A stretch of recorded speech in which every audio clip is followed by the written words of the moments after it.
Oh, aleluia. Glória. Glória a Deus. Oh, glória a Jesus. Aleluia. Oranagassu yadaramashana kandara remanakala shandaragasu remintri kamanchubebe remaya sabria kalashai. Aleluia. Aleluia. Meu Deus, santo, santo. Levante as suas mãos, Senhor nosso Deus, o nosso Pai. Louvamos o Teu nome nessa noite de todo o nosso coração, Senhor. Obrigada pelo privilégio da vida. Obrigada porque uns confiam em carros, outros em cavalos. Uns encurvam-se e caem, mas nós nos levantamos. E estamos de pé aqui nessa noite porque fazemos menção do nome do Senhor. Queremos louvar o Teu nome, que é sobre todo nome. Santo, poderoso, justo, fiel, verdadeiro. Obrigada, Senhor, pelo dom da vida. Recebe as nossas mãos espalmadas no céu, mãos em rendição, mãos em gratidão, mãos em devoção à presença do Teu Espírito Santo. Nessa casa, reverenciamos esse lugar por causa da Tua glória. Compreendemos, Senhor, aquilo que viram os anjos, relatados pelo profeta Isaías, quando disseram que com 2 asas eles voavam, com 2 asas cobriam os pés, com 2 asas cobriam os seus rostos. Sinal de temor e reverência, a manifestação da Tua presença. De igual forma é assim que nós nos colocamos agora em oração, com temor e tremor diante da Tua presença. Reconhecemos que este lugar está encharcado pelo óleo da Tua unção. Reconhecemos que esta casa está lotada da paz que excede todo entendimento.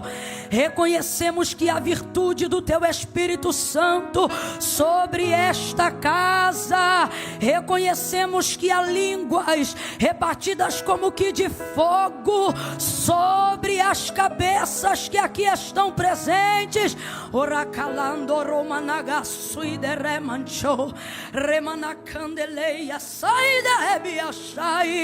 recebe a nossa devoção, recebe a nossa alegria, a nossa gratidão pelo privilégio do qual reconhecemos que é por causa de Ti que chegamos até aqui. Quantas lutas nessa semana, quantos vales, quantos desafios, quantas setas quebradas nos ares. Quantas coisas o Senhor tirou do nosso caminho, quantos livramentos dos laços de morte o Senhor partiu, porque ao Senhor pertence os livramentos dos laços de morte, e não tem guardado somente a nós, mas tem guardado a nossa casa. Obrigada porque a cova está sendo fechada nesta noite na América e no Brasil também. A nossa família não vai conhecer o luto este ano de 2024. Seremos benditos ao entrar e benditos ao sair. Por isso receba o nosso reconhecimento.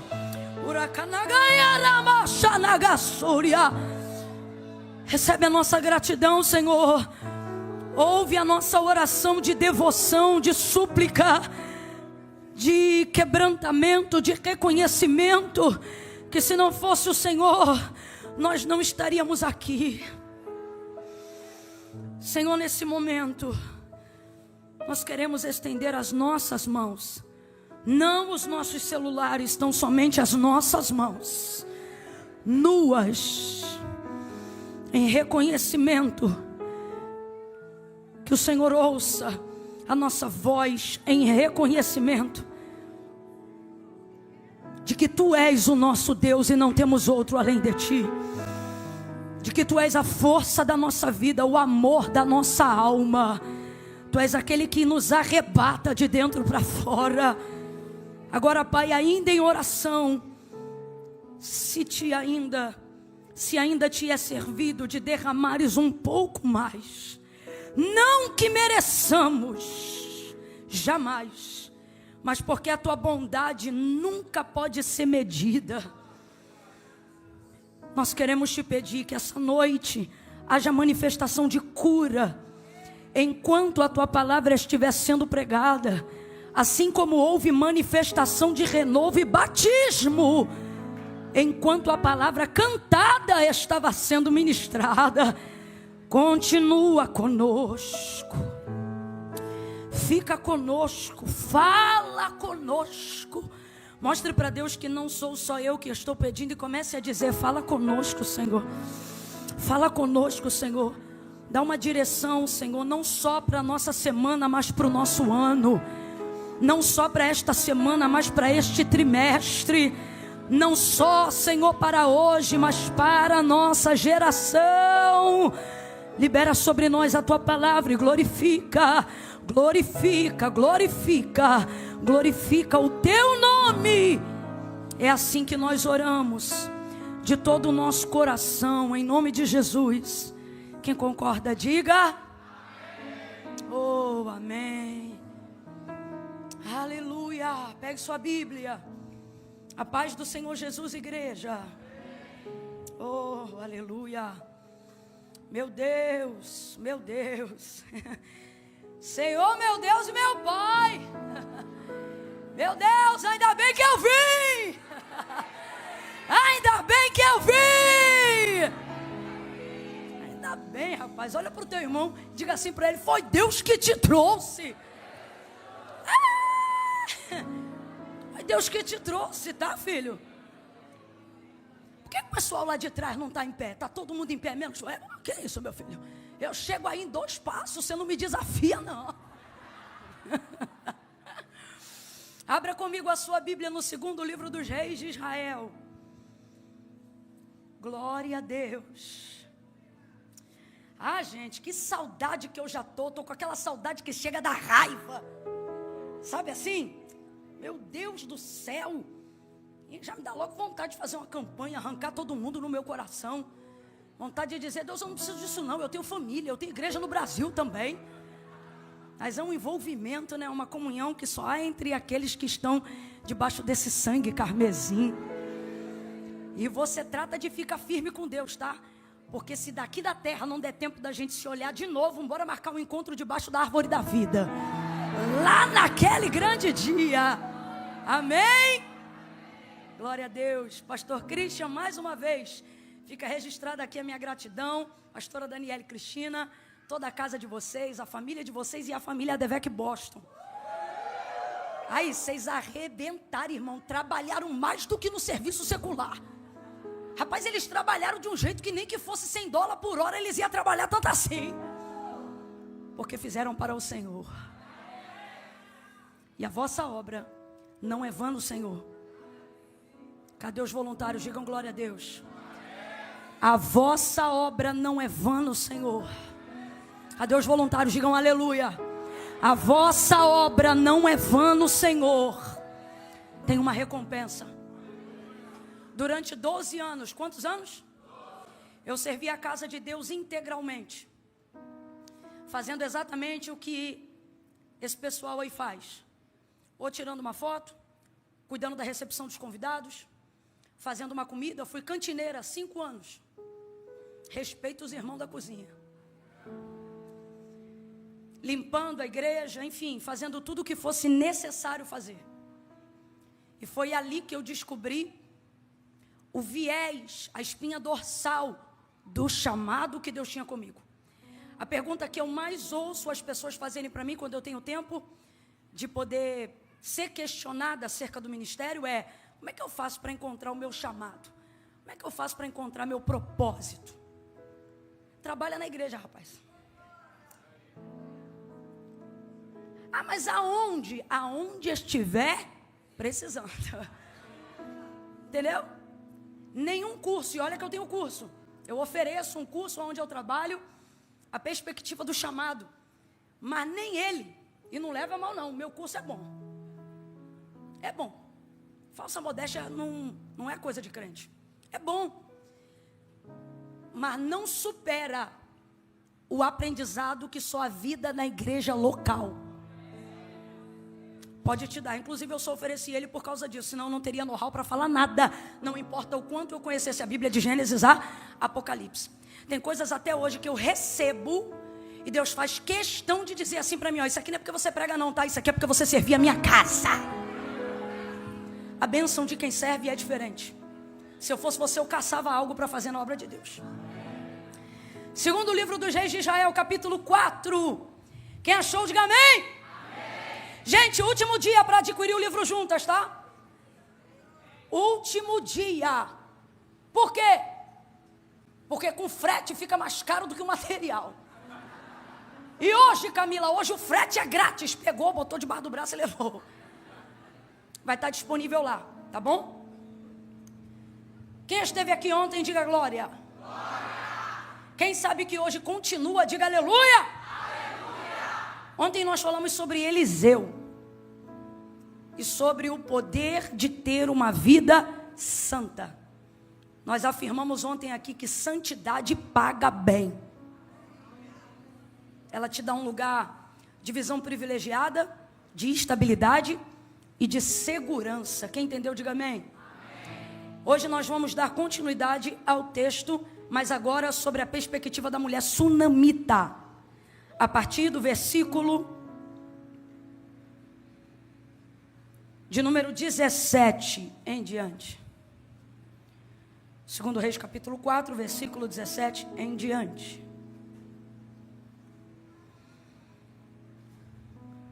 Posso ler? Mas a mulher concebeu e deu à luz a um filho no tempo determinado, no ano seguinte.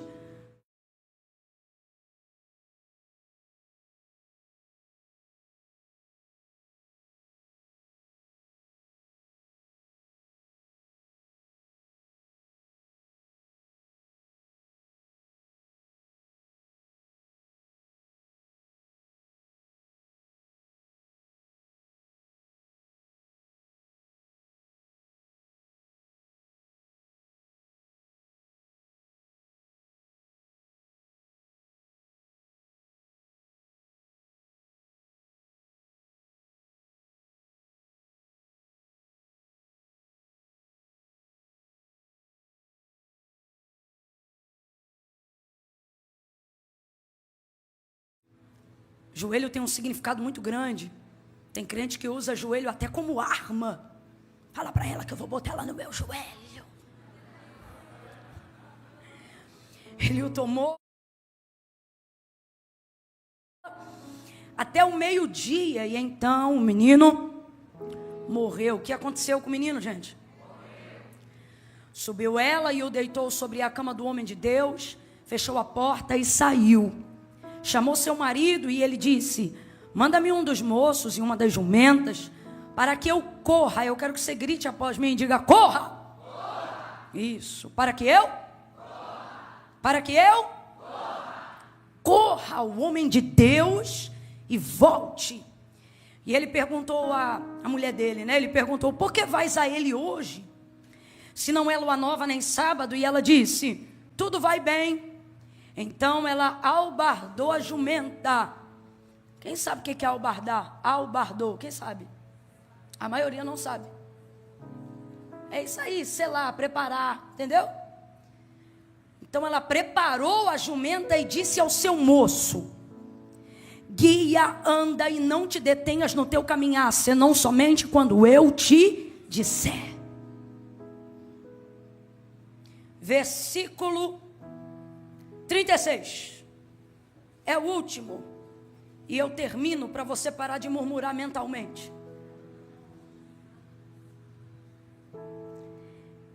Eliseu chamou a Geazi e disse: chama a sunamita. E ele a chamou. E quando ela se apresentou diante dele, ele disse: toma o teu filho. E o menino a esta altura já estava vivo ou morto? Vivo ou morto? Vivo ou morto?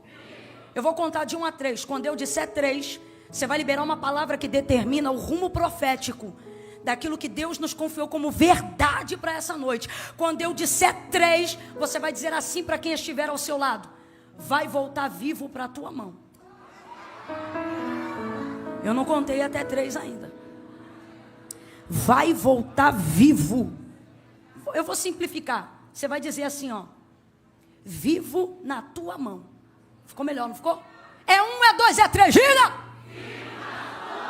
É isso, vai voltar vivo na tua mão. Tudo que você tinha dado como perdido. Celebre essa palavra, celebre. Reaja diante dessa palavra, vai voltar para a tua mão.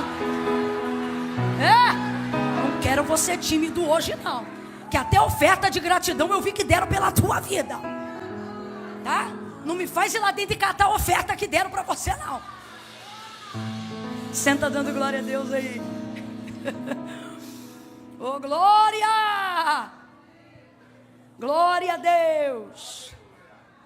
Glória a Deus! O senhor é o pastor que é amigo do meu esposo? Não? É o outro? Mais ou menos é o que? É adversário? Eu te pego lá na saída. É que eu vou pedir uma gentileza. Como eu não posso me referir a ele, porque o Eduardo me contou um testemunho, ele faz parte de um testemunho da primeira vinda do Eduardo para cá. Cadê? Quem é ele? É ele? É essa pessoa? É o senhor? Ah, eu me lembro do senhor. Sua esposa está aí, não? Coisa linda. É ela, então? Você aceita um presente? É porque meu esposo gosta muito do seu esposo. Mas assim, fraternalmente. E eu queria honrar. Você não quer o presente? É esse livro aqui, é tudo que eu tenho hoje. É porque é mais difícil eu descer e ir aí. Mas qualquer hora tu vai ver, eu vou ser tão cheia que eu vou... Obrigada, viu, pelo carinho de vocês com a nossa casa, com a nossa família. Obrigada. Obrigada. Pastor Leandro, corre com mais um livro juntas aí para mim, por favor. Corre. Mostra para que serve esse treino toda semana. Vai. E olha lá, aí ó, deixa ele vir, senão ele vai ficar roxo, não vai nem ficar vermelho. Vem, mostra. Cadê? Corredinha de jogador caro. Jogador caro não ri, fica sério. Pastora, esse é para a senhora, nenhum nome nunca é chamado em vão. Obrigado também pela sua casa, pela sua família. Um dia eu espero ser bonita que nem a senhora. Coisa linda. Deus abençoe. Glória a Deus. Aleluia. Oh, glória a Deus. Eu vou contextualizar quem não estava ontem aqui bem rapidamente para a gente caminhar junto na mesma página. Ok? Quem entendeu, diga amém. Eliseu, profeta do Senhor, sempre passando pelas terras de Sunem. Qual é o nome da cidade? Foi observado então por uma mulher generosa, rica, que servia a sua comunidade local e decidiu abençoar esse homem de Deus. Não porque ele era profeta, mas porque ele era um santo homem de Deus. Provando para a gente que o caráter sustenta muito mais a bênção do que o dom. O dom é passageiro, mas a bênção que é adquirida pelo caráter cristão, ela é permanente. Como resposta disso, ele construiu a mulher, junto ao seu esposo, construiu um quarto junto ao muro da sua casa, para que Eliseu tivesse a oportunidade de sempre que quisesse passar por lá, tivesse liberdade para ser acomodado, para ter uma refeição, para ser bem tratado naquela região. E sem dúvida isso melhorou não só a sua qualidade de vida física, mas também a sua qualidade de vida emocional, porque profeta normalmente tem uma vida muito solitária. A maioria das pessoas querem fazer uso do seu dom e não querem ter muito trabalho para se relacionar com a complexidade da pessoa que um profeta é. Mas graças a Deus essa família foi uma família muito feliz na comunhão que desenvolveu com Eliseu. Tendo em vista que já se passava algum tempo e o profeta Eliseu foi abundantemente abençoado por essa casa, por essa mulher, pelo esposo dela, ele disse para o moço que andava com ele, o Geazi, Ele disse: Geazi, essa moça tem nos tratado com muito zelo, ela tem nos tratado com muita abnegação. Vá a ela e pergunte se há algo que possa ser feito para que nós venhamos reconhecer essa honra, abençoá-la. E aí Geazi vai perguntar e ela vai responder dizendo: eu estou no meio do meu povo, eu sou uma mulher que habito no meio do meu povo, eu estou feliz como eu estou. Eu não preciso de nada não. Estou parafraseando para a gente chegar ao objetivo dessa noite. E aí ele, ao ouvir essa palavra, ele não vai mais dar a ela a opção de ser abençoada. Porque quando você tem uma semeadura, e esse era o caso dela em relação ao ministério dele, Deus não vai te dar opções de ser abençoado. Ele vai garantir a colheita do que você fez. Então, em razão disso, Eliseu não pergunta mais. Ele chega diretamente e manda Geazi chamar essa mulher. Ela para na porta do quarto que ela mandou construir para o homem de Deus. E parada na porta daquele quarto, Eliseu libera uma palavra profética. Na verdade, ele libera uma profecia que vai mudar a história da sua vida. Porque Geazi disse que o marido dela era avançado em idade e ela não tinha filhos. E o que isso significava? Significava que se o marido viesse a falecer, e dentro daquela cultura, e de acordo com o costume da cultura judaizante, se ela perdesse o marido, sem que tivesse dele um filho, ela perdia também a herança e todo o patrimônio construído por aquele marido, e perderia o sobrenome dele também. Então ela ia ficar numa situação deplorável, por causa do costume cultural daquela época. Mas Eliseu vai proporcionar a ela um tipo de colheita semelhante àquilo que ela proporcionou a ele. Estabilidade, permanência, segurança, privilégio. Tudo isso a gente aprendeu ontem, que significava o quarto do profeta Eliseu. E aí, que bênção é essa? A bênção da hereditariedade, porque a partir do momento que ela tem um filho, junto com o filho ela também garante a sua herança. E eu não estou falando de dinheiro, eu estou falando de perpetuar o seu nome numa geração. Eu não estou falando propriamente de dinheiro, eu estou falando de legado. E aí ele vai olhar para ela e vai abençoá-la com essa profecia. Ele vai dizer para ela: neste tempo determinado. O que isso significa? Cabo de um ano. Quando você lê na Bíblia tempo determinado, é porque Deus está dando prazo para cumprimento de uma palavra. Neste tempo determinado, ou seja, cabo de um ano, tu conceberás e darás à luz a um filho. Rapaz, era a notícia da vida dela. Era a hora dela explodir de glória a Deus e aleluia. Era a hora dela dizer: o meu milagre chegou. Mas não, ela vai ficar triste, ela vai ficar chateada, ela vai reagir com negatividade. Ela vai dizer assim: não, meu Senhor, homem de Deus, não mintas a tua serva. E aí a gente aprendeu ontem que ela estava traumatizada com o sobrenatural, com o ministério profético. Por isso ela não se relacionava com o profético e reconhecia o caráter dele, mas não se relacionava com o dom dele, mesmo ele sendo o profeta mais conhecido de Israel. Porém ela viu que ele não era um mentiroso, porque ela vai reagir dizendo assim: não, meu Senhor, homem de Deus, não mintas a tua serva. Mas ele não mentiu. Cabo de um ano, o texto dá continuidade e diz assim: e no tempo determinado, ou seja, cabo de um ano, a palavra se cumpriu e a mulher concebeu e deu à luz a um filho. Ela criou esse menino. E quando ele está ali dos 10 anos até o limite dos 13, a gente não pode afirmar qual é a idade, mas a gente pode deduzir que está entre os 10 e os 12, para ser mais precisa. Por quê? Porque mais novo não podia sair com o pai para ir para o campo. Então, para ter ido com o pai para o campo, ele teria que estar nessa faixa etária de idade, porque isso também é um costume da cultura judaizante.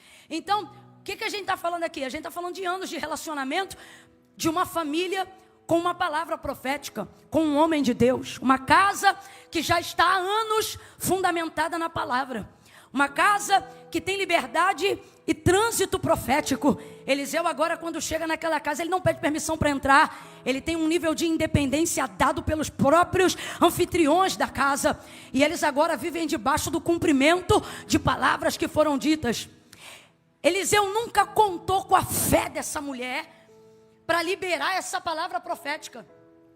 Eliseu, ele acaba com todo o contexto ideológico de que uma profecia depende de fé para se cumprir. Irmãos, Uma palavra profética depende de fé para se cumprir. Uma declaração de fé depende de fé para se cumprir. Um desejo depende de fé para se cumprir. Um pedido de oração depende de fé para se cumprir. Uma profecia que não está condicionada a nada não depende de nada para se cumprir. A verdade é que a gente confunde isso tudo e acha que isso tudo é uma coisa só, mas não é. Cada coisa é uma coisa. Quando ele, por exemplo, diz assim: neste tempo determinado tu conceberás e darás à luz a um filho. Eu acabei de dizer para você que ela não disse amém, ela não disse glória, ela disse não. Isso é palavra de fé? Isso é aceitação? Fala para mim aí com inteligência, ela recebeu a palavra? Não, ela rejeitou a palavra. Não, meu Senhor, homem de Deus, não mintas. A tua serva, ela nem acreditou que aquilo pudesse ser uma possibilidade. Agora, veja, ela não creu. Estamos em comum acordo com isso? A mulher não creu. Então diga para mim com inteligência: houve exercício de fé para que houvesse cumprimento de palavra? Não fica com medo não. Não inventa não, só responde o que está sendo perguntado. Houve exercício de fé para que houvesse cumprimento de palavra? Tem gente que ainda me olha na dúvida, pensando assim: eu vou pegar uma heresia sua. Não vai ser hoje. Não houve, mas houve o cumprimento da palavra. Quando você vê alguém que diz que não tem fé, na verdade essa pessoa não é que não tem fé, ela só não está de posse de uma palavra. O que vem primeiro, a fé ou a palavra? Palavra, diga bem forte. Vou fingir que não aconteceu, vou te perguntar de novo. O que vem primeiro, a fé ou a palavra? Guarde isso. O que vem primeiro, a fé ou a palavra? Palavra. É necessário que todo aquele que se aproxima de Deus creia que Ele existe, que Ele é galardoador daqueles que o buscam. Mas quem é Deus senão a manifestação da sua palavra? Então a palavra do Senhor vai dizer que a fé vem pelo e o ouvir dá. Então não é a fé que gera a palavra, é a palavra que gera a. Então o que é fé? A capacidade de sacar aquilo que a palavra deposita. Então primeiro você precisa ter palavra. E em cima daquela palavra você vai gerar uma fé genuína. Agora, fé não é sentimento. Fé é a capacidade que você tem de obedecer uma palavra mesmo quando você não sente. Isso é fé. Fé não é se arrepiar num culto. Fé não é dar glória a Deus num culto. Fé é obedecer algo tão somente porque é a palavra de Deus. Sem arrepio, sem choro, sem frufru. É dizer, olha, eu vou fazer tal coisa. E por que você vai fazer isso? Porque Deus me deu uma palavra. Então eu vou assinar esse contrato debaixo de uma palavra. Eu vou me mudar de casa debaixo dessa palavra. Eu vou romper esse noivado por causa de uma palavra. Agora, nós não estamos falando de uma palavra de homens. Não estamos falando de uma declaração de fé. Nós estamos falando da palavra de Deus. E aí aqui no contexto, nós estamos falando de uma profecia. A profecia do profeta Eliseu é Deus falando na boca do homem. E mesmo quando não é Deus falando na boca do homem, é o homem dando a boca para Deus falar. O texto vai deixar claro, tanto acerca de Elias, quanto acerca de Eliseu, quanto acerca de Samuel, que eles honravam o que Deus falava, mas Deus também sustentava o que eles diziam. Esquece que isso é mensagem para outro dia. É coisa séria. Eliseu tem esse poder e essa finalidade. A palavra que sai da boca de Eliseu, no contexto que nós lemos, mulher, neste tempo determinado tu conceberás e darás à luz a um filho. Está condicionado à obediência? Tá, gente? Está condicionado a qualquer outra coisa?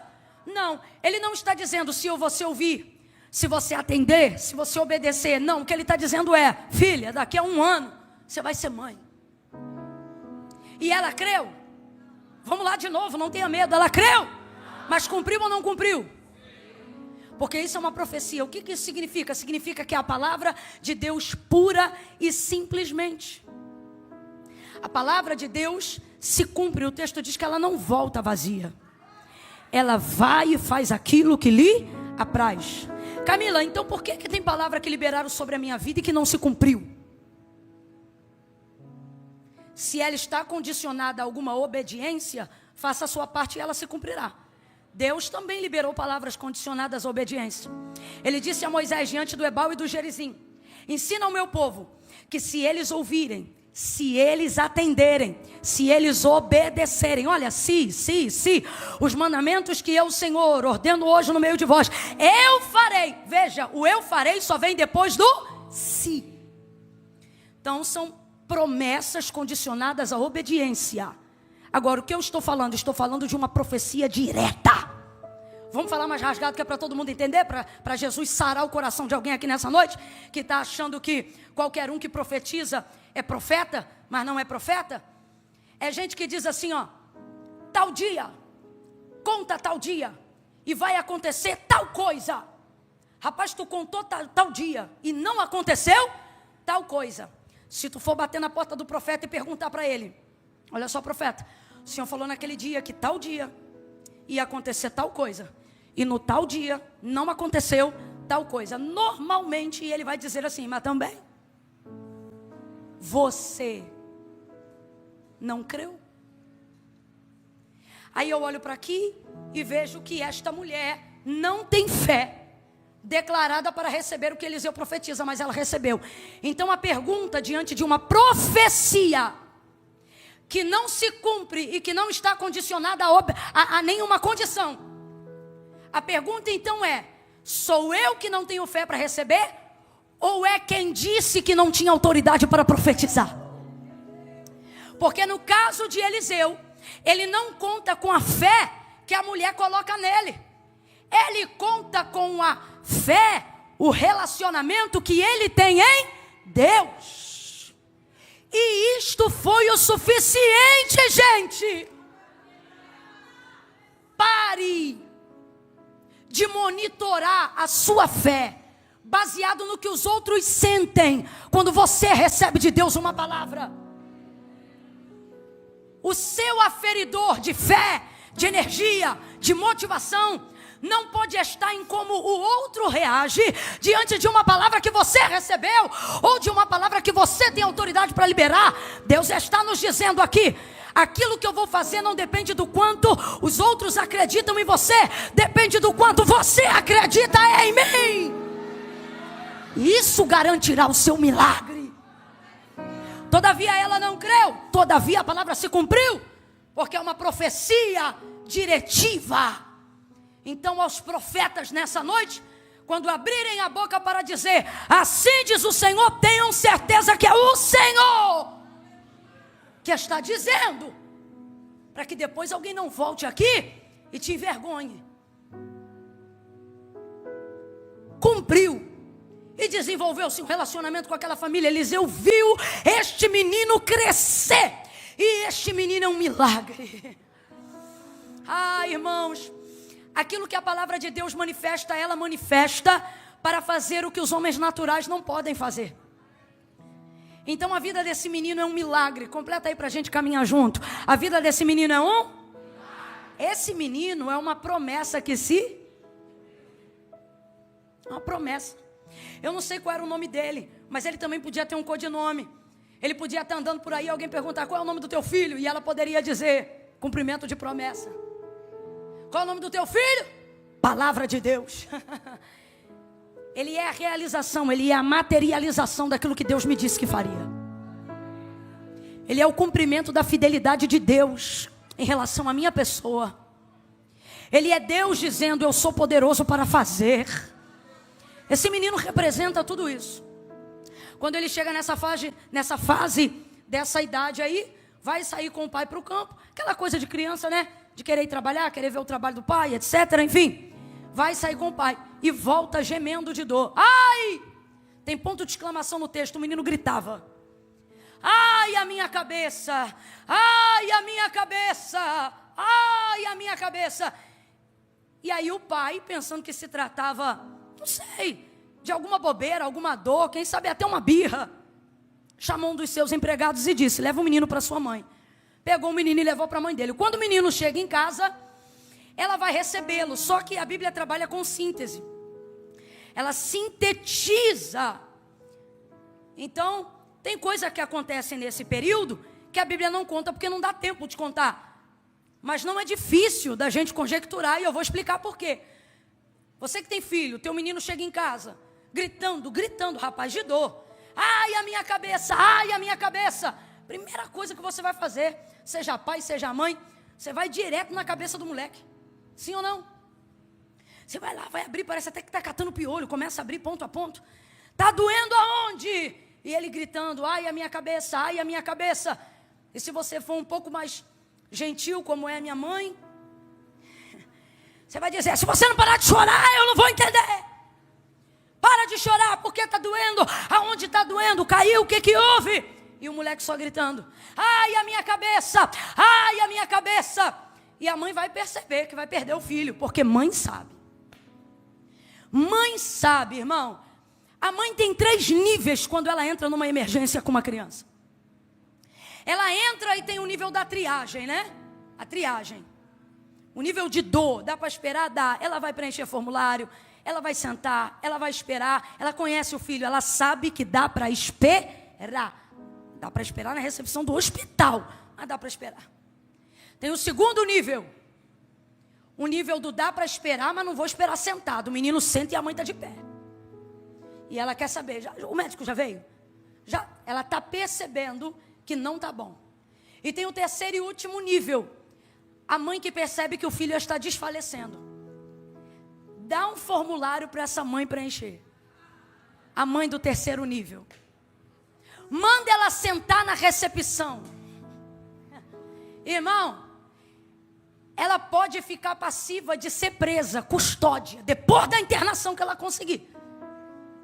Porque enquanto ela não conseguir colocar o filho dela diante de um médico, meu irmão, pro plantão ter paz, eles vão atender essa mãe, porque mãe sabe quando o filho está indo embora.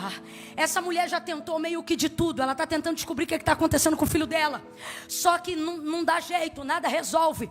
Por que o texto diz que ela bota nos joelhos, que nada mais é do que um menino grande o suficiente, aonde ela não pode ficar de pé com ele no colo, mas ela aguenta trazer ele para perto desde que ela esteja sentada. Por isso o texto diz que o menino foi posto no seu. O menino não chegou gritando e ela botou o menino no colo. Não, ela foi fazer tudo o que qualquer mãe faria para tentar investigar e curar o que está acontecendo. Mas haja vista que nada funcionou, aí ela traz o menino para perto, para trazer consolo, para poder trazer afago. E ela sabe que o filho dela está indo embora, mas ela sustenta aquele momento de crise no joelho. Recalaxana. Oh, meu Deus! Eu não posso fingir, irmãos, que o texto não é claro para nós que estamos aqui. O poder que o joelho tem de sustentar o que nós não temos remédio para resolver. O poder que o joelho tem de consolar aquilo que ninguém pode fazer por nós. Colocar no joelho significa poder equilibrar o peso. Colocar no joelho significa não surtar no momento de crise. Talvez você esteja me ouvindo agora e esteja pensando, Camila, eu não gosto dessa aplicação não, porque mesmo no joelho o texto diz que quando deu meio-dia o menino morreu, mas depois que ele morre, a mãe coloca no quarto do homem de Deus, fecha a porta e não sai que nem uma maluca. Ela sai que nem uma lady, concentrada, compenetrada, aonde essa mulher desenvolve tamanho equilíbrio emocional. Se ela fosse para a rua gritar, rasgar as vestes, trazer pó, terra sobre a cabeça e desesperada, meu irmão, ai, meu filho morreu, socorro, me ajuda, ninguém a julgaria. O nome que se dá para uma mulher que perde o marido é viúva. O nome que se dá para um marido que perde a mulher é viúvo. O nome que se dá a filhos que não têm mais os seus pais quando são crianças chama-se órfãos. Qual é o nome que se dá para pais que perdem seus filhos? Não tem. Não tem, esse nome não existe. Porque cronologicamente falando, isso é impossível de ser concebido. Vai ter nome para viúva, vai ter nome para viúvo, vai ter nome até para filho sem pai, órfão. Mas para pai que sepulta filho não tem nome. A dor não pode ser mensurada, medida. A coisa é tão séria que quando Jó perdeu seus filhos, Deus lhe restituiu o gado, Deus lhe restituiu os camelos, mas os filhos Deus não restituiu, porque filho não se restitui. Deus compensou, mas restituir. Se tem alguém aqui que sepultou o seu, só Deus sabe quem já sepultou um. Todo o restante ao entorno é apenas especulação. Essa dor só conhece quem vive. Então qualquer um compreenderia essa mulher. Ela estaria no direito dela. Quem está caminhando comigo, diga amém. Ela estaria no direito dela, irmãos. Mas essa mulher vai desenvolver um nível de equilíbrio que chega a um olhar natural a beirar a frieza. Ela sustenta o menino. E talvez você diga, não adiantou nada, no final o menino morreu. E por que eu quero parar um pouquinho no joelho antes de dar continuidade ao momento em que ela desce a escada e diz que está tudo bem? Porque às vezes a impressão que você tem é que você está orando há anos por uma causa que você não tem condições de resolver, pela alma de alguém que você ora e não se salva, por uma porta que você deseja que se abra, mais do que isso, que você precisa que seja aberta e não se abre, por uma libertação que você mesmo quer alcançar na sua vida, a ponto de que nunca mais aquilo seja uma área de tentação na sua vida. Mas se você não orar, você não rompe. E você diz, eu não entendo. Eu tenho procurado equilibrar no joelho, eu tenho procurado trazer para o joelho, mas o dinheiro não vem, o documento não vem, a porta não se abre. Porque veja, quando a oração, e é isso que eu quero dizer, não resolve para você, é porque ela está resolvendo algo em você. Ocorre que esta mulher não teve a ressurreição do filho no joelho, mas foi através do tempo que ela o segurou no joelho, que ela arquitetava o que ela ia fazer, que ela desenvolvia o equilíbrio do que ela estava planejando. Enquanto o moleque chorava no joelho, ela pensava, eu vou subir o quarto, eu vou trancar o menino lá, eu não vou contar a ninguém, eu vou descer e eu vou caçar o homem de Deus no Carmelo, porque se ele deu a palavra para o meu filho viver, ele também pode dar a palavra para o meu filho ressuscitar. Porque se a palavra foi Deus que deu, Deus é poderoso para manifestar a sua palavra. Se Deus foi fiel para cumprir até o que eu não acreditei, imagina o que ele vai fazer comigo crendo. A mulher planeja tudo enquanto ela deixa o menino no joelho. E Deus me trouxe aqui para dizer declaradamente a você: pare com essa ideia de que não adianta orar só porque a oração não trouxe a resposta que você queria ter, a porta que você precisava que fosse aberta, o carro que você queria dirigir, o tipo de casamento que você queria ter. Aí você diz, Camila, mantendo o joelho para quê? Se o joelho não trouxe o resultado que eu queria, você que pensa, não trouxe o resultado que você queria, mas está trazendo o equilíbrio que você precisa para trazer o resultado. Não, eu vou falar rasgado que é para você entender. Você diz assim, Camila, eu estou orando um maior tempão lá em casa e nada mudou. Deus está dizendo, e você já deveria entender nisso, resposta de oração. Como assim? Não mudou porque eu estou sendo um muro de contenção. Se tu não ora, tinha caído. Camila, eu já oro há tanto tempo por X coisa, Y coisa, e isso não se cumpriu.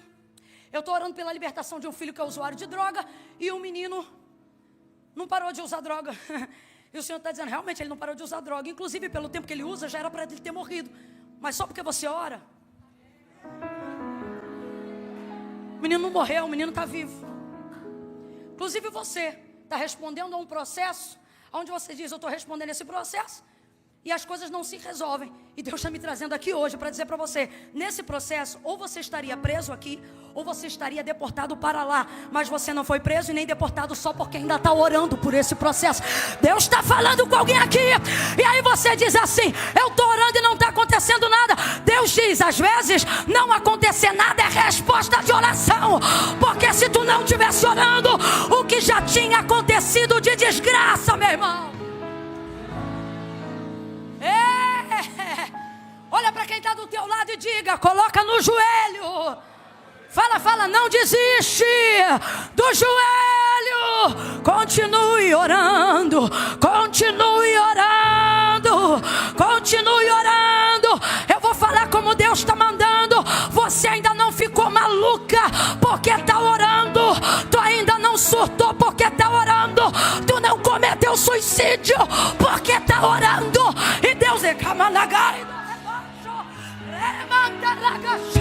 Ore. Bota no joelho. A Camila, eu estou orando e minha saúde não melhora. Não melhora, mas também não infarta. Porque está orando. Aí você pensa, não está acontecendo nada. Deus me trouxe hoje aqui para dizer. É porque tu está orando. Porque se tu não estivesse orando, tu não sabe o que tinha acontecido. Ela botou, quando deu meio-dia o menino morreu. Mas foi esse o tempo que ela teve para organizar os pensamentos dela. Porque, irmão, isso aqui que ela fez não se faz com o emocional ativado.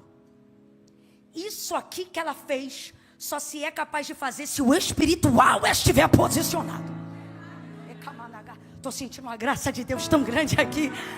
Deus está dizendo, você vai descobrir capacidade, força, equilíbrio que eu depositei em você quando você ativar o teu espiritual.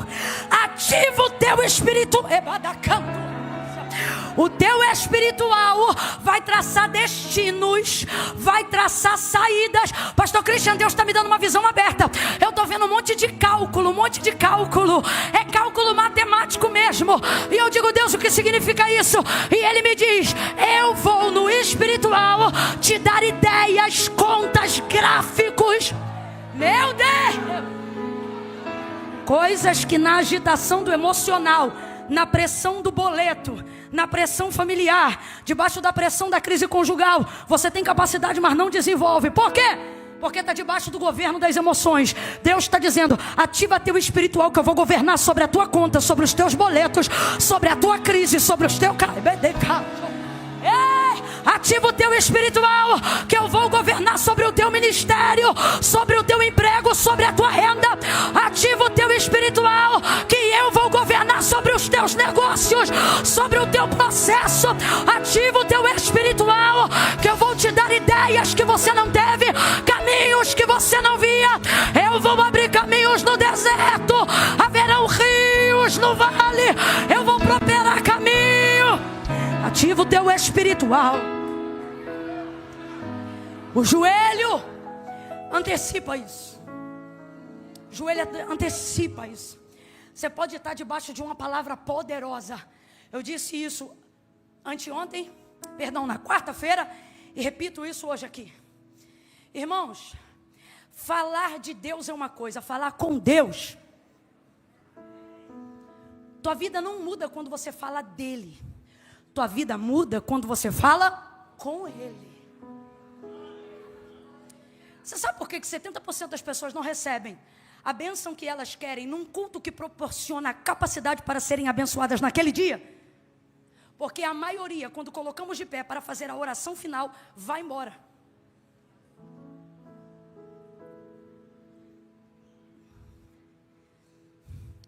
Eu posso pregar e almas se converterem diariamente. Isso não vai mudar a realidade da minha vida. Porque não é sobre o que você faz quando você me ouve. Isso é bom para você. É sobre o que eu faço, não quando eu estou pregando, mas quando Deus está me ouvindo.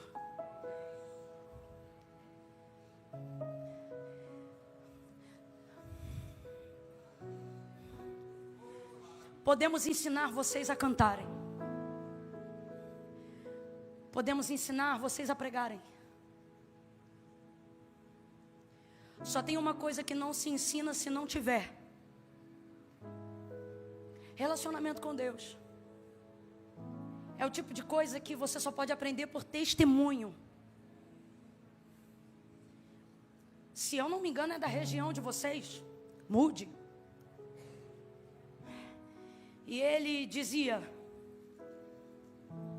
podemos ter uma igreja que canta, podemos ter uma igreja que prega, mas se não tivermos uma igreja que ora, não teremos a presença de Deus na igreja. Não é isso? Esse nível de ansiedade que você desenvolveu de um tempo para cá não tem a ver com a quantidade de remédios que você precisa tomar. Tem a ver com a diminuição do tempo que você não dá mais para Deus. E eu não estou querendo espiritualizar, não. Mas também não posso, irmãos, racionalizar o que ainda é espiritual. E a verdade é que está rolando um medo velado da gente ser taxado como idiota na internet. Por causa de toda a questão científica que está em torno da nossa mente. E eu sou totalmente pró-ciência. Inclusive, uma das assinaturas que eu gostava de utilizar no meu e-mail quando trabalhava fora era a que dizia: um pouco de ciência nos afasta de Deus, muito nos aproxima. Mas a verdade é que não estamos dando mais o tempo de maturação que as coisas precisam ter no joelho. O grupo de WhatsApp fica sabendo primeiro, o Instagram fica sabendo primeiro, o Facebook fica sabendo primeiro. Você envia mais rápido por e-mail do que é capaz de dobrar os joelhos. A mensagem de texto sai primeiro. Você fala com todo mundo primeiro para depois falar com Deus. Não há mais tempo. Você quer ver uma coisa que me incomoda pessoalmente? Perceber a pressa com que as pessoas falam com Deus. Esses dias mesmo alguém disse para mim: vamos orar. Aí alguém disse assim: Camila, ora. Aí a amiga disse assim: Camila não, Camila demora muito. E ela não falou errado, é verdade. Mas é porque eu tenho pavor de ter a sensação que eu estou falando com Deus como quem fala com o vizinho. E realmente, às vezes não dá tempo de orar todo o tempo que a gente gostaria, mas tem que ter um tempo onde você fala com Deus sem pressa. E não adianta, esse tempo do joelho. Segunda coisa, por que o tempo do joelho já não é mais tão demorado quanto deveria ser? Porque procuramos respostas e não relacionamento. Então eu ajoelho para falar o que eu quero. Quando Deus fala, eu já estou andando. E eu quero que você entenda que este tempo organiza os pensamentos, mesmo quando não dar as soluções que você precisa. Davi salmodiava ao Senhor e ele dizia assim: tu és aquele que organiza os meus pensamentos. E se eu te disser que mais de 90% das crises que você está passando não é por não ter recurso para resolver, é por não ter os pensamentos em ordem para administrar.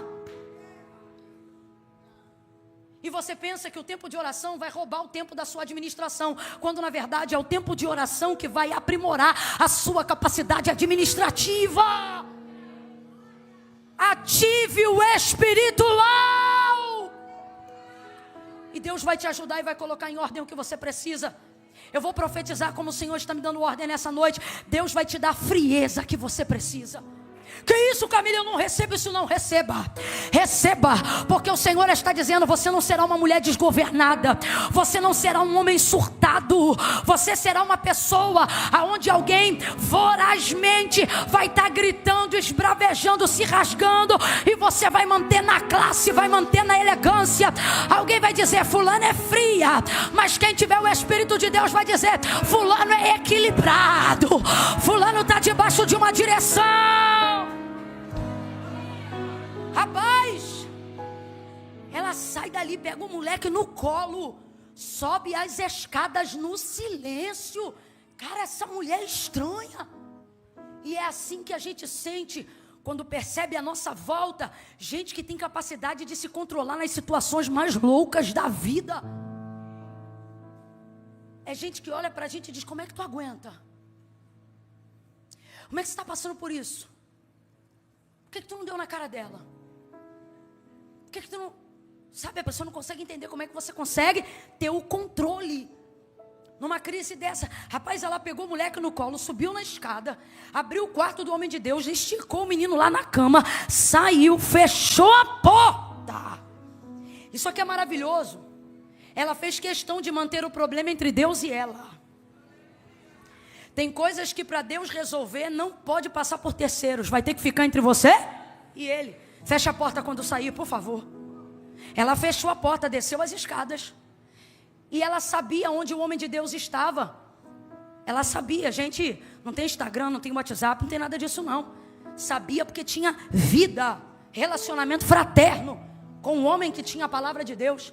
Todas as vezes que você tiver relacionamento com a palavra de Deus, você terá todo o equilíbrio e toda a direção que você precisa para resolver qualquer coisa. Desceu na frieza. Desceu Aí nesse interim, ela pegou o mesmo moço que veio trazer o menino, mandou o marido dar uma ordem para ele de novo. Marido, manda o homem de Deus, o moço para cá. Porque eu vou encontrar o homem de Deus. Aí o marido diz assim, não é lua nova nem sábado, ou seja, não é dia de consultar o profeta, de encontrar o profeta. Por que você vai a ele hoje se não é lua nova nem sábado? Aí ela diz, aí tudo bem. Gente, estava tudo bem. Moleque cadáver no quarto, a mãe dele descendo. Tá tudo bem? Ela diz, tudo vai bem. Vou perguntar de novo, estava tudo bem? Estava tudo bem? Talvez você pense, ela mentiu? Não. O que ela está dizendo é, não vou compartilhar sem primeiro tentar resolver. Tem coisa, gente, cuja vitória está em você não antecipar a informação da desgraça. Vai tudo bem. Mandou o moço, aí ela diz assim para o moço. Enquanto o marido manda o moço, ela mesmo começa a arrumar a jumenta. Se ela sabe selar a jumenta, também sabe andar na jumenta. Sim ou não? Sim, é mais difícil selar até. Rapaz, ela cuida de tudo, mas ela dá a guia na mão do moço, do servo. E ela dá a ele uma ordem. Guia, anda e não te detenhas, não para. Senão somente quando eu te disser. Ela está aceitando a ajuda dele. Porque nem toda frieza é só frieza. A doideira está ali, só que está controlada. A ansiedade está ali, só que está controlada. Porque o espiritual não te robotiza, te equilibra. Ela vai dar a ele o encargo de que ele guie. Então ela sai, deixa o menino, vai tudo bem. Prepara a jumenta e vai-se embora. E eu prometo que eu encerro nesse tópico. Quando ela está a caminho, ela deixa claro. Guia, anda e não para, senão quando eu te disser. O que ela está dizendo? Eu preciso de ajuda, eu quero a sua ajuda, mas eu só vou aceitar a sua ajuda debaixo da minha direção. Você guia, mas quem vai dar a direção? O que ela está dizendo? Você leva a jumenta, mas eu digo para onde? Deus me deu uma palavra muito clara para essa noite e para esse tempo da sua vida. Ele me mandou dizer, a jumenta é instrumento de força. Ela vai procurar o homem de Deus num lugar alto. Uma mulher rica teria cavalos árabes ou coisas semelhantes, melhores na sua casa, sim ou não? Cavalo é patrimônio de riqueza desde que o mundo é mundo, irmão. Só que para subir o monte ela não pega, vou falar num termo abrasileirado para todo mundo entender. Ela não pega um manga larga machador. Ela vai pegar uma jumenta.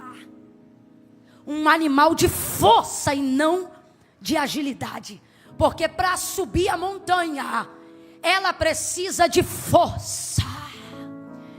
Deus me mandou dizer a você, Deus me mandou dizer a esta igreja, vou preparar todo o recurso para que você suba em busca de resposta, para que você suba em busca de palavra de ressurreição. Eu vou enviar o recurso que vai te dar força. Agora distribua a aplicação da palavra, força em todas as áreas que você precisa de recurso, força emocional, força física, força financeira. Eu estou falando debaixo da ordem do Senhor. Uma jumenta vai abrir caminho para você. Deus vai enviar recurso debaixo de força. Aquela jumenta vai abrindo um caminho. Ela vai subir uma montanha, e não é uma montanha pequena. Segunda coisa, ela vai ter a jumenta, ela sela a jumenta, mas ela chama um moço para ajudar. Deus está dizendo, eu vou liberar para você pessoas com habilidade. Levanta a mão. Eu vou liberar para você pessoas com habilidade para administrar os recursos que eu vou botar na tua mão. Você não vai precisar se perturbar com teu próprio próprio dinheiro. Você não vai precisar se perturbar com a tua própria casa. Irmãos, eu estou debaixo de autoridade profética aqui. Você que tem ministério, Deus vai mandar gente para cuidar da tua data, dos teus horários, da tua agenda, da tua finança. Deus já está dizendo: toda vez que eu te der o recurso, vou te dar eu vou te dar o recurso e vou te dar gente com a habilidade para te ajudar, E você vai ver que dá para viver de ministério na América também.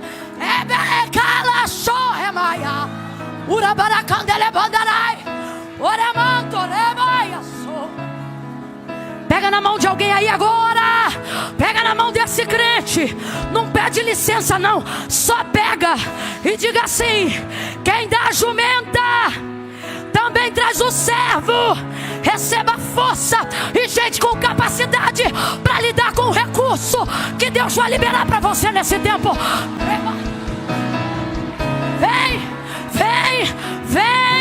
Vem gente aí.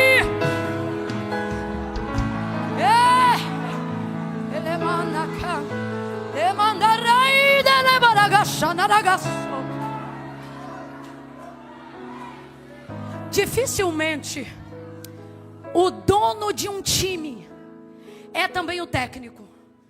Eu nem conheço. Porque uma coisa é o cara ser dono do time, outra coisa é o cara ser técnico. Só para você entender o que Deus está falando. Deus está dizendo assim: eu vou te dar o time, mas você não vai ser porque você vai ter que cuidar do recurso é seu, a força é sua. Mas eu não posso pegar a sua liderança, não posso pegar a tua paternidade, não posso pegar a tua maternidade e fracionar ela em coisas que você vai precisar de terceiros para desenvolver a habilidade em cima do recurso que eu te dei. Você está entendendo o que Deus está falando aqui? Está de boca fechada por quê então? Diga glória a Deus. A palavra de Deus diz que quando Deus fala, a congregação diz glória. Oh glória!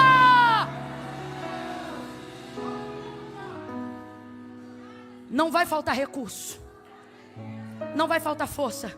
E enquanto eu prego aqui, Deus diz assim para mim, ó: diga para ele, diga para ela, não é para você dizer, é Deus falando comigo que está falando com alguém. Diga para ele, diga para ela que eu também dou saúde.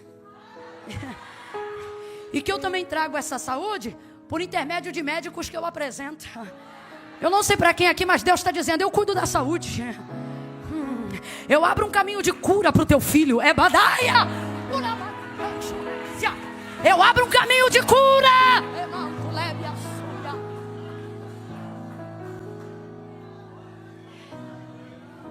O problema é que a gente quer ter a palavra, quer ter a direção e quer guiar a jumenta. E é por isso que você está desenvolvendo burnout, crise do pânico, síndrome do pensamento acelerado, crise de ansiedade. Porque você quer ser, abre aspas, entendedores entenderão, o dono do time e o técnico do time. E Deus me trouxe aqui para te dizer: não te chamei para ser o técnico. O time é teu. A casa é tua. A família é tua. A igreja eu confiei em suas mãos. O ministério eu dei para você. Essa unção te pertence. Você que administra e vai fazer isso debaixo da minha direção. Agora, última parte. Ela sabe o caminho, mas a guia da jumenta está na mão do moço. Isso você já entendeu, amém ou não amém? Só que ele guia a jumenta no trote que ela manda. Eu me amarro nessa mulher, rica e poderosa. Ela diz vai, ele vai. Ela diz para, ele.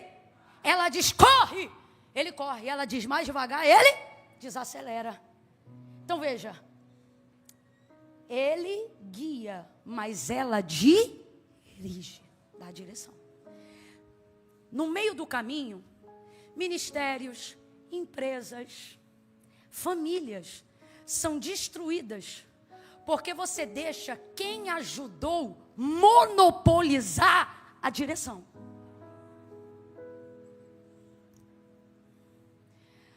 a maior quantidade de racha que eu vejo em família, em empresa, em igreja, normalmente não é porque faltou recurso, não é porque faltou gente com habilidade e não é porque faltou gente com direção.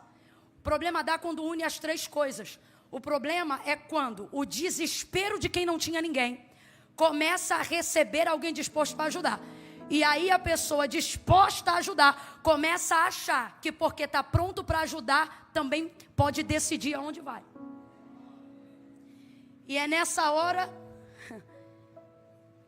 que se tem a força, tem o recurso, mas não chega a tempo onde tem que chegar. Deus está nos dando uma última instrução para essa noite. Para essa noite, virão muitas outras, mas para essa noite, Deus está dizendo: não permita com que a ausência, a carência da necessidade de nunca ter tido ninguém para ajudar, para fortalecer o time, faça com que agora torne você refém dessa ajuda. Porque normalmente é assim que acontece, e eu vou falar bem devagar, que é para ninguém confundir. Normalmente, a pessoa a quem você pede o dinheiro emprestado quer saber para que você quer o dinheiro. Normalmente é assim. E uma vez, é só um exemplo, e uma vez que ela está te dando o dinheiro, ela também tem o poder de decidir de que forma você vai pagar. Mas isso não é o pior. O pior é quando, por você precisar do dinheiro, ela acha que pode determinar tudo o que você vai fazer com o dinheiro que ela te emprestou, como se você não fosse pagar. E você, refém da necessidade, aceita qualquer condição. É por isso que tem agiota rico por aí. Porque a necessidade torna você refém do recurso. Só que Deus está dizendo: quem mandou o recurso fui eu. Então você tem que discernir o meu recurso.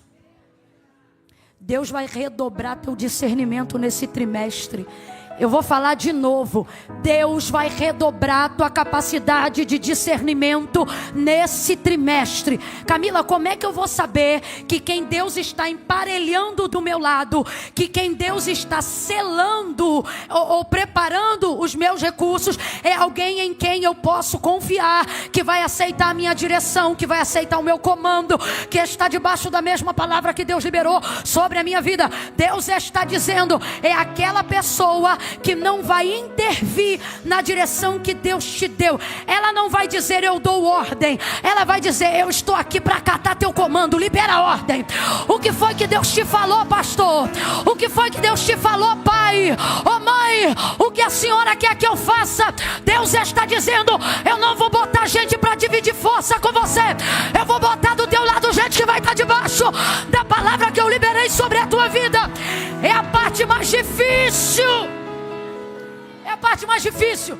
Não se engane, ressuscitar o menino não é o mais difícil.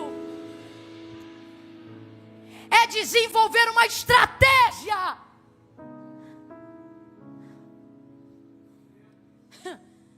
para que eu chegue em quem ressuscita. Essa é a parte mais difícil. Olha para cá. Por que tem coisas na sua vida que você não tem mais vontade de viver? Não é porque você não quer viver, é porque você sabe a demanda que é chegar lá.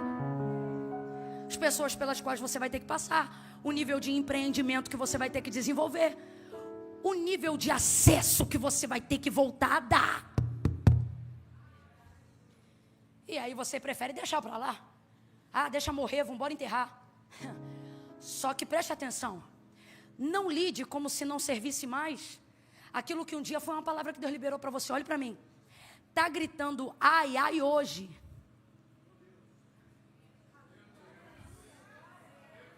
Mas ainda é uma promessa cumprida. Ah, Camila, quando eu casei não era assim. Está gritando ai hoje. Mas Deus me trouxe hoje aqui para dizer: foi esse o homem que eu te dei, sim. Ah, Camila, hoje parece goteira, mulher rixosa. É hoje que está gritando ai, minha cabeça. Está dando dor de cabeça hoje, mas eu quero que você traga a lembrança que isso aí, ou esse aí, é o cumprimento de uma palavra que Deus te deu. Está fumando, bebendo, traficando hoje, mas esse aí é o evangelista que Deus falou que ia levantar na tua casa. Deus está dizendo: não se esqueça. Está gritando ai hoje, mas é fruto de palavra. Tudo que te leva à ressurreição disso que te fez parecer que perdeu, vai criar uma demanda que precisa de equilíbrio emocional, que a partir de hoje você vai desenvolver através da oração. Oração. Camila, tu não vai me dar uma receita com remédio, não? Vou, e o remédio é? Essa é a tarja preta mais preta que existe. Essa calma qualquer um, irmão. Até o endemoniado fica amarrado. Oração age rápido. Ele encontra o homem de Deus, resumindo a história, porque isso é o que é importante para hoje. O homem desce. Eliseu manda Geazi primeiro, não funciona, mas depois ele desce com ela. Ela vai com Eliseu para casa e Eliseu ressuscita o menino. Você viu a história comigo. Eliseu ressuscita o menino. O menino, quando ela foi buscar ajuda, estava morto. Então, quando Eliseu entra no quarto que ela construiu para ele, ela está dando para ele um menino que estava morto. Mas ele abre a porta depois da ressurreição, pega o menino pela mão e devolve na mão dela. O que o mundo espiritual está dizendo para nós com essa aplicação bíblica? Que tudo que você tiver coragem de segurar, mesmo que morto na sua mão, para que você traga, mesmo que morto diante de Deus, Deus segurará, ainda que morto, na mão dele, para trazer de volta a vida para sua mão. Só que Deus está dizendo para nós hoje aqui: experimente colocar na minha mão antes de colocar no WhatsApp. Colocar na minha mão antes de colocar na internet. Colocar na minha mão antes de colocar na janta. Coloca primeiro na minha mão. Eliseu ressuscita o menino. Coloca o menino de volta na mão da mulher. Ela recebe o menino vivo. Parece que eu vejo o marido olhando, dizendo: o que houve? E ela dizendo: mais tarde eu te conto. Rapaz, o moleque estava morto e o moleque ressuscitou. Foi para a mão da mulher vivo. Mas Eliseu fez uma coisa da qual eu nunca mais vou esquecer. Quando ele chegou, a primeira coisa que ele fez foi encostar o corpo dele no corpo do rapaz. E agora eu entendo por que o texto diz que ela corria. Por que ela corria? Porque ela sabia que quanto mais tempo passasse, mais o corpo dele esfriaria. A primeira coisa que Eliseu fez quando chegou lá foi aquecer o corpo do menino. Agora eu entendo porque ela correu. Tem que ser rápido, tem que ser depressa. Profeticamente Deus está dizendo para a gente nessa noite de domingo: corre enquanto está quente. Não espere esfriar mais ainda essa relação. Não espere esfriar mais ainda esse projeto. Corre enquanto está quente. Tem gente que deixa para aceitar Jesus, sabe lá Deus, um dia. E Deus está dizendo: não, você tem que correr enquanto está quente. Porque nenhum outro ambiente vai favorecer a tua decisão como esse aqui. Esse é o ambiente que está debaixo da palavra de Deus. E ele vai favorecer a decisão que você precisa tomar. Eliseu aquece o corpo do menino. E isso me faz entender por que ela corre. Então o menino levanta e espirra 7 vezes. Ele pega o menino pela mão e devolve o menino à sua mãe. Tendo dito isto, o Espírito Santo de Deus me disse: pergunte ao meu povo o que eles querem que eu faça. Se eles querem atenção ou solução. E tem diferença? Tem. Se o menino morre e essa mulher vai gritando na rua, ela vai ter toda a atenção que ela precisa naquela hora. Vai ter consolo, vai ter casa cheia. Vai ter gente querendo pagar isso e pagar aquilo. Vai ter gente querendo ajudar ela nos primeiros momentos. Mas, irmão, verdade seja dita, depois de 7 dias, casa vazia, gaveta vazia, menino sepultado, coração em luto, casa em dor. Vão ser 7 dias de muita atenção, de muita comida na casa, de muito carinho, afago. Ela vai ter toda a atenção que alguém enlutado, doído, chateado gostaria de ter. Mas ela vai ter solução? Vai ter o filho de volta? Então eu vou perguntar como o Espírito de Deus me deu ordem: você quer atenção ou quer solução? Porque se você quer atenção, rasga a tua vida para todo mundo. Deixa a carência falar mais alto do que a vida de oração.